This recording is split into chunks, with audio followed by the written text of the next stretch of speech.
नमस्कार, बुलेटिन में आपका बहुत बहुत स्वागत है। मैं हूं आपके साथ दीपिका ओझा। चलिए शुरुआत करते हैं खबरों की। पहली खबर खंगार से है, जहां पर करेरा नगर करेरा में मंडी के पास स्थित रजनी वाटिका में खंगार परिहार क्षत्रिय समाज का संभागीय सम्मेलन आयोजित किया गया। सम्मेलन में कैबिनेट मंत्री ज्योतिरादित्य सिंधिया को आमंत्रित किया गया। उनका बड़े धूमधाम से स्वागत किया गया। साथ ही साथ उन्हें पगड़ी पहनाकर तलवार भेंट की गई। सम्मेलन में सिंधिया ने परिहार समाज को संबोधित किया और उनकी समस्याओं को भी सुना।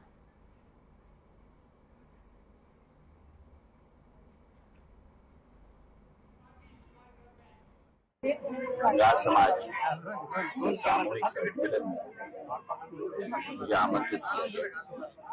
हमारे दोनों समाज भारत के इतिहास में और अतिशयोक्ति में भारत के इतिहास के द्वारा विश्व पटल पर समाज ने अपना नाम रेखांकित किया और मेरी यही आशा अभिलाषा है कि इन समाजों से नए समाज सेवी आगे आकर इन समाज इतिहास और भविष्य की प्रतिष्ठा बढ़ाने पूर्ण तरीके से कार्य करेंगे। एक तरफ भगवान विश्वकर्मा जी को नमन करता हूँ, दूसरी तरफ माँ गजानन मैं नमन करता हूँ। ये आशा करता हूँ कि समाज सेवा के रास्ते पर हम सब प्रेरित करते हैं। मोदी सरकार के 9 वर्ष पूरे होने पर बीजेपी कार्यालय पर संयुक्त मोर्चा सम्मेलन का आयोजन किया गया, जिसमें राज्य शिक्षा मंत्री इंदर सिंह परमार भी मौजूद रहे, जहां पर उन्होंने मोदी सरकार के कार्यकाल में योजनाओं के बारे में कार्यकर्ताओं से चर्चा भी की और 25 जून को काला दिवस मनाया गया। इस दौरान राज्य शिक्षा मंत्री ने मीडिया से चर्चा करते हुए कांग्रेस पर जमकर निशाना साधा और कांग्रेस की ओर से इंदौर में हुए बजरंग दल के सदस्य पर लाठीचार्ज के मामले में तीखा प्रहार किया। बता दें कि स्कूल शिक्षा मंत्री ने कहा कि जो अवैध मदरसे हैं उन्हें भी जल्द ध्वस्त किया जाएगा।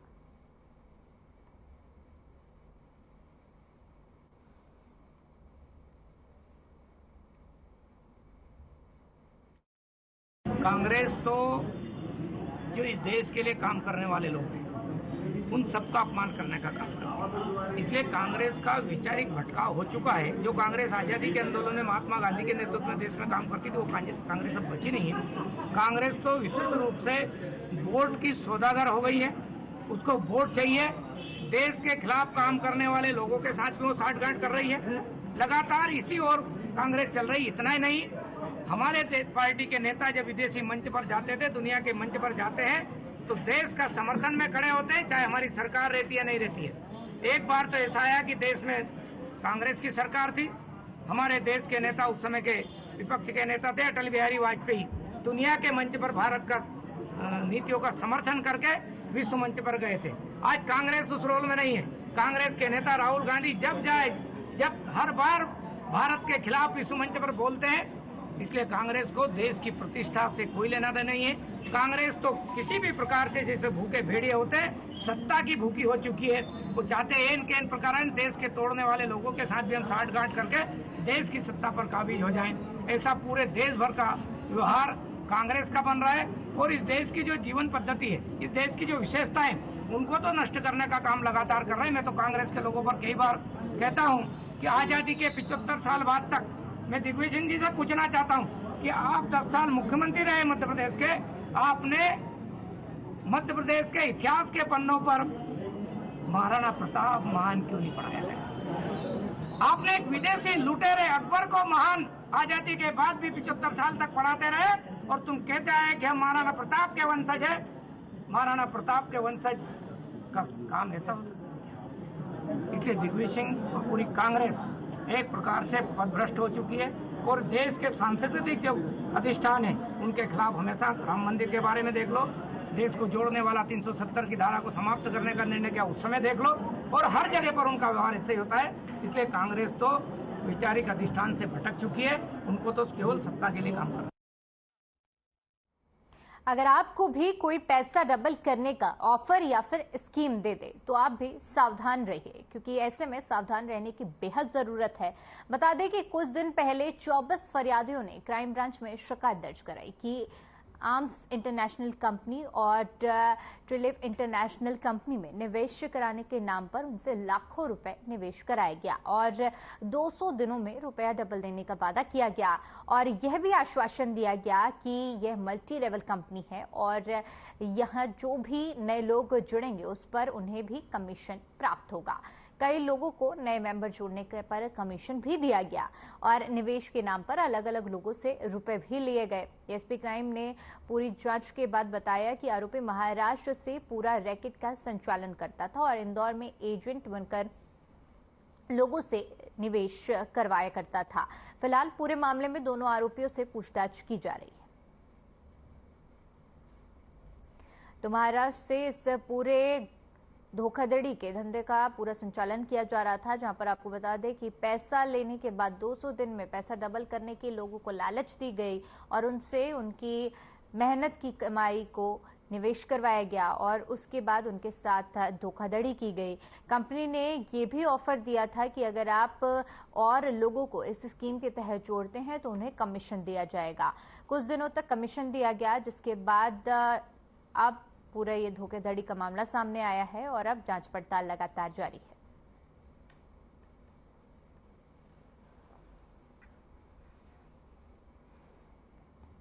वाहन चलाते समय शराब पीने की सख्त मनाही है और इसके विपरीत अगर कोई जाता है और कार्य करता है तो उसके लिए भारतीय दंड संहिता में दंड भी निर्धारित किया गया है। इसके बावजूद इंदौर की सड़कों पर नशे में धुत टैंकर चालक ने एक मासूम को अपने टैंकर की चपेट में ले लिया। हीरानगर थाना क्षेत्र के स्कीम नंबर 113 के गरीब परिवार का रो रो कर बुरा हाल हुआ है। घटनाक्रम में पुलिस हीरानगर ने मार्ग कायम कर जांच शुरू कर दी है। हालांकि आरोपी ड्राइवर की गिरफ्तारी कर ली गई है। पुलिस की जांच अभी भी जारी है। मासूम के शव को पोस्टमार्टम के लिए अस्पताल पहुंचाया गया।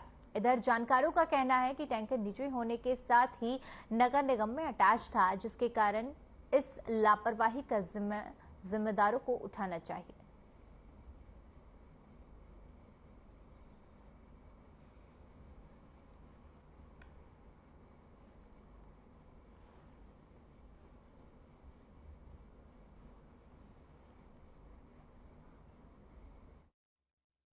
पुलिस थाना हीरानगर क्षेत्र में स्कीम नंबर 113 है, जहाँ पर पानी की टंकी है। पानी की टंकी के सामने नाले किनारे झुग्गी झोपड़ी बनी हुई है, जहाँ कुछ लोग रहते हैं, वर्कर लोग हैं, डेली बेसिस पे कमाने वाले। पानी की टंकी से एक ट्रैक्टर जिसमें पानी सप्लाई करने की टंकी लगी हुई थी, उसका ड्राइवर शराब के नशे में आया और बच्चे जो खेल रहे थे उनमें से एक लड़की को टक्कर मार दी, जिसको सिर में चोट आई है। मृतिका का नाम है रानू, पिता नंदू डामोर, उम्र 5 साल, निवासी स्कीम नंबर 113, पानी की टंकी के सामने नाले किनारे झुग्गी झोपड़ी, इंदौर। वहीं नगर परिषद खरेरा में सिलरपुर बाईपास से मुंगावाली बाईपास तक लोक निर्माण विभाग शिवपुरी के अधीन ठेकेदार द्वारा सड़क का निर्माण कार्य किया जा रहा है, जिसमें 3 करोड़ की लागत खर्च होना तय की गई है। लेकिन नियमों को ताक पर रखकर मूसलाधार बारिश के दौरान सड़क निर्माण किया जा रहा है, जिसका न ही बेस बनाया गया और न ही धूल साफ की गई। फिर गड्ढों की समतली के कारण की बात कौन करे और कुल मिलाकर घटिया तरीकों से गुणवत्ताहीन सड़क का निर्माण जिम्मेदार अधिकारियों की देखरेख में किया जा रहा है। लेकिन बाद में जब यह सड़क कुछ महीनों में ही उखड़ जाएगी तो इसकी सजा जनता को भुगतनी पड़ेगी। यूं तो खरेरा में बड़े बड़े संतरी मंत्री और विधायक हैं, लेकिन मजाल है कि कोई जनता के हक में इस घटिया सड़क निर्माण की जांच कर ले, ठेकेदार का भुगतान रुकवा सके और जनता का पैसा पानी में बहने से बचाया जा सके।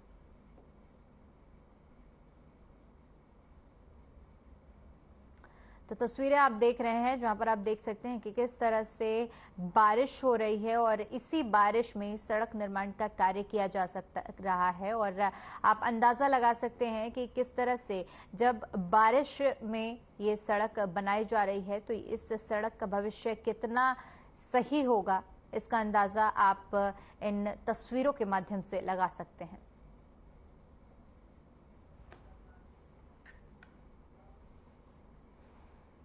खबर एमपी के इंदौर से है, जहां पर ठेकेदार की लापरवाही के चलते एक बार फिर से 5 वर्षीय बच्चे की खेलते वक्त नर्मदा पाइपलाइन के लिए खोदे गए गड्ढे में डूबने से मौत हो गई।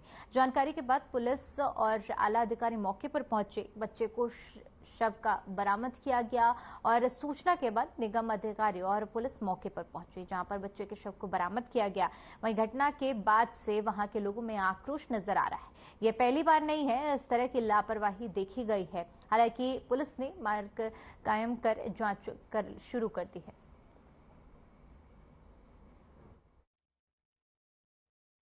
ये इदरीस नगर में एक निगम की ओर से पाइपलाइन डल रही है, नर्मदा पाइपलाइन जल की है वो, जिसमें L&T कंपनी काम कर रही है। एक बच्चा है वंश, पिता विजय पांडे, इदरीस नगर का। उसके घर के सामने गड्ढा है, खुदा हुआ है, और अभी पानी गिरने से उसमें पानी भर गया, कीचड़ भी, मिट्टी भी हो गई।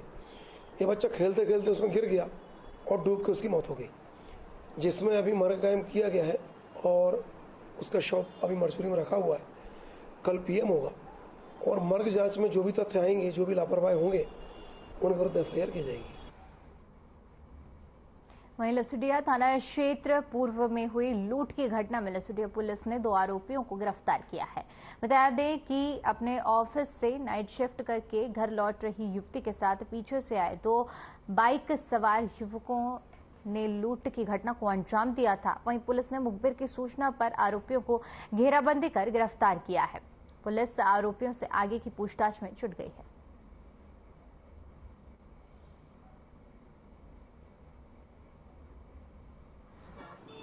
इन आरोपियों द्वारा 21 तारीख के सुबह 6 बजे करीब स्कीम नंबर 78 में एक युवती के साथ लूट की वारदात की थी। युवती अपने ऑफिस से सुबह 6 बजे जो है अपने घर के लिए निकली थी। नाइट ड्यूटी करती है वो। तो उसके गले में एक बैग टंगा था। उस बैग को उन्होंने झपटा, जिससे वो गिरी और काफ़ी दूर तक मतलब ये घसीटती हुई गई थी। इनके द्वारा काफ़ी गंभीर घटना घटित की गई थी। तो इनको पकड़ने के लिए अलग अलग टीमें लगाई गई थी। धार जिला मुख्यालय पर सर्व ब्राह्मण समाज के लोगों ने विधायक नीना वर्मा को ज्ञापन दिया। ज्ञापन में मध्य प्रदेश के गरीब ब्राह्मणों को बच्चों को शिक्षा प्रदान करने के लिए स्कॉलरशिप की मांग की गई। वहीं सर्व ब्राह्मण समाज के कार्यकारी अध्यक्ष धर्मेंद्र जोशी ने बताया कि ये मांग भरा ज्ञापन नीना वर्मा को इसलिए दिया गया है कि वह हमारी बात को मुख्यमंत्री शिवराज सिंह चौहान के पास पहुंचाएं और इस प्रकार के इसी ज्ञापन को हम कांग्रेस के पदाधिकारियों को भी देंगे ताकि वे आने वाले चुनाव के घोषणा पत्र में मांग को पूरा करने की घोषणा करें।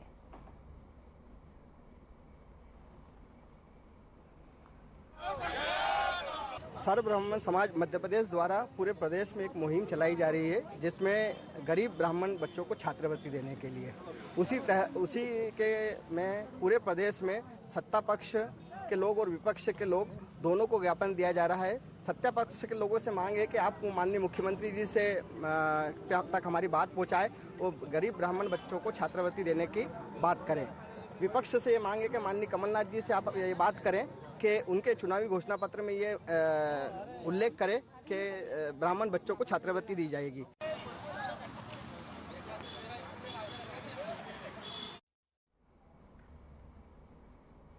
मनावर नगर के वार्ड नंबर 6 में वचनबद्ध योजना के तहत 1500 रुपए नारी सम्मान योजना के फॉर्म भरे गए, जिसमें नगर कांग्रेस अध्यक्ष ओम सोलंकी, ऋषभ कीमती, रविंद्र पट्टीदार, जयदीप शर्मा, सूरज जाट समेत पार्टी के तमाम कार्यकर्ता मौजूद रहे।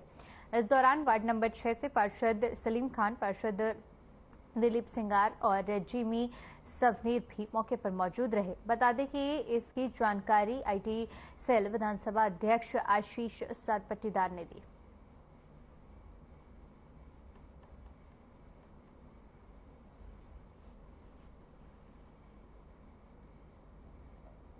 मनावर नगर की यह खबर है, जहां पर नारी सम्मान योजना के फॉर्म भरे गए और वचनबद्ध योजना के तहत ये कार्यक्रम का आयोजन किया गया, जहां पर नारी सम्मान योजना के फॉर्म भरे गए हैं।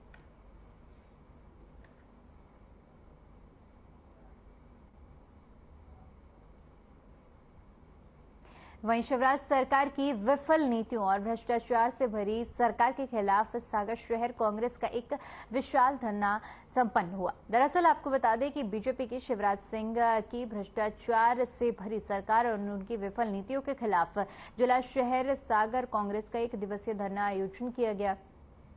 धरना कार्यक्रम की अध्यक्षता करते हुए जिलाध्यक्ष शहर राजकुमार पचौरी ने कहा कि महाकाल मंदिर घोटाला, सतपुड़ा भवन में लगाई गई आग और उन अरबों के भ्रष्टाचार को स्वाहा करने का कार्य बीजेपी की शिवराज सरकार ने किया है।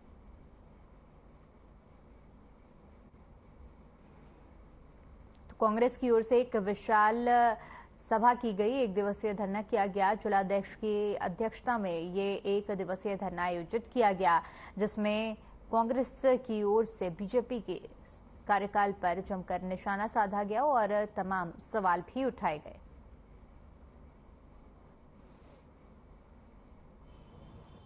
देखते हैं तो गोदी मीडिया चल रहा है, इसलिए आप जो सही बात है उन तक पहुंचाने के लिए आपको और हमें ही काम करना पड़ेगा।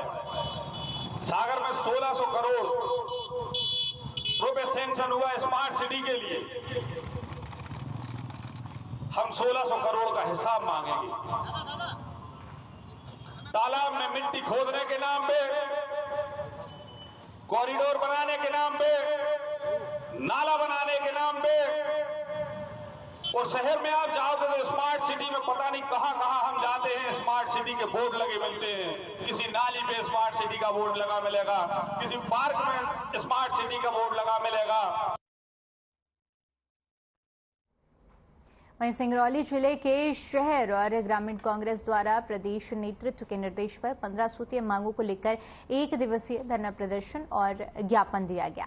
इस अवसर पर शहर कांग्रेस अध्यक्ष अरविंद सिंह चंदेल, ग्रामीण कांग्रेस अध्यक्ष ज्ञानेंद्र द्विवेदी, प्रवीण सिंह चौहान समेत सैकड़ों कांग्रेसी उपस्थित रहे।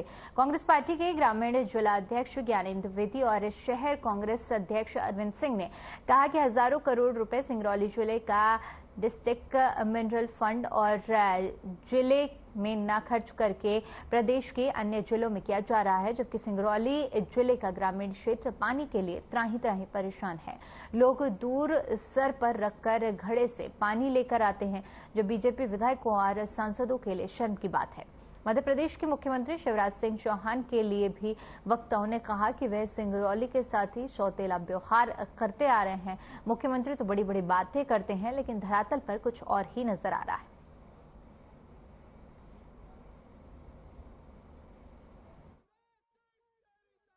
देखिए, आज धरना था, सांकेतिक धरना प्रदर्शन था, और सही बात यह है कि कलेक्ट्रेट के पास धरना करना था, कलेक्ट्रेट के पास जगह एकदम है ही नहीं। और इतनी भीषण गर्मी में आज पदाधिकारियों को हजारों लोग आज उपस्थित हुए और ये सांकेतिक धरना प्रदर्शन था। आज हम लोगों ने जो ज्ञापन दिया है, यहाँ की लोकल समस्याओं को लेकर भी उसमें दिया है। यदि उसमें 15 दिवस के भीतर कार्रवाई नहीं की गई तो हम लोग बड़े आंदोलन करेंगे, और बड़े आंदोलन आपके माध्यम से प्रशासन को भी चेता रहा हूँ कि बड़ा आंदोलन कांग्रेस का धरना प्रदर्शन हमारा प्रदेश की समस्याओं को लेकर था। भारतीय जनता पार्टी की सरकार में आज तो न मंदिर सुरक्षित रह गया है, न मंत्रालय सुरक्षित रह गया है, और न मतदाता सुरक्षित है, नोट भी सुरक्षित नहीं है। तो जब कोई सुरक्षित नहीं है तो उसके लिए धरना प्रदर्शन के अलावा कांग्रेस के पास क्या रास्ता है। हम धरना प्रदर्शन कर रहे हैं, और अगर हमारे मांगों का सही समय पर निराकरण नहीं हुआ तो हम इससे बड़ा भी धरना प्रदर्शन जिला मुख्यालय पर करेंगे। केंद्रीय मंत्री स्मृति ईरानी आज इंदौर में कार्यक्रम आयोजित हुआ, जहां पर उन्होंने शिरकत की। बता दें कि देर शाम को इंदौर पहुंची। स्थानीय कार्यक्रमों में भाग लेने के बाद वे रात को सड़क मार्ग से उज्जैन के लिए रवाना हुई, जहां पर उन्होंने महाकाल मंदिर पहुंचकर बाबा महाकाल के दर्शन कर पूजा अर्चना की। इस दौरान उन्होंने गर्भगृह के बाहर से ही भगवान के दर्शन पूजन किए। दर्शन के बाद मीडिया के साथ बातचीत में केंद्रीय मंत्री स्मृति ईरानी ने कहा कि बाबा महाकाल बिना मांगे सब देते हैं, इनसे क्या मांगा जाए। वर्षों वर्ष तक बाबा के चरणों में मुझे स्थान मिला है सेवक के नाते। आज मुझसे कई लोगों ने कहा दीदी कुछ मांग लो, लेकिन बाबा का दर्शन हो गया, वही तो सबसे बड़ी जीवन में चीज हो सकती है। और बाबा के सामने कहाँ कुछ मांगा जाता है, बाबा ने आशीर्वाद दिया, वही जीवन का सबसे बड़ा भाग्य है। नगर परिषद करेरा में सिलरपुर बाईपास के पास मुंगावाली बाईपास तक लोक निर्माण विभाग शिवपुरी के अधीन ठेकेदार द्वारा सड़क का निर्माण कार्य किया जा रहा है, जिसमें 3 करोड़ की लागत खर्च होना तय है। लेकिन नियमों को ताक पर रखकर मूसलाधार बारिश के दौरान सड़क निर्माण किया जा रहा है, जिसका ना ही बेस बनाया गया है और ना ही धूल साफ की गई है। और गड्ढों के समतलीकरण की बात करें तो कुल मिलाकर घटिया तरीकों से गुणवत्ताहीन सड़क का निर्माण किया गया है। हैरानी की बात यह है कि जिम्मेदार अधिकारियों की देखरेख में ये निर्माण कार्य किया जा रहा है।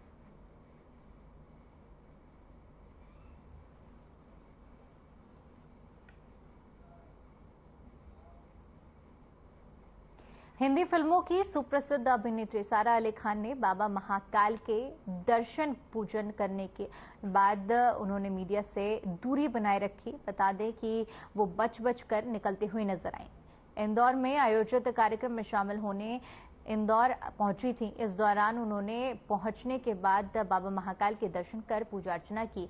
बाबा की पूजा के बाद नंदीगृह में बैठकर बाबा महाकाल का ध्यान किया और बिना मीडिया से बात करे इंदौर के लिए रवाना हो गई।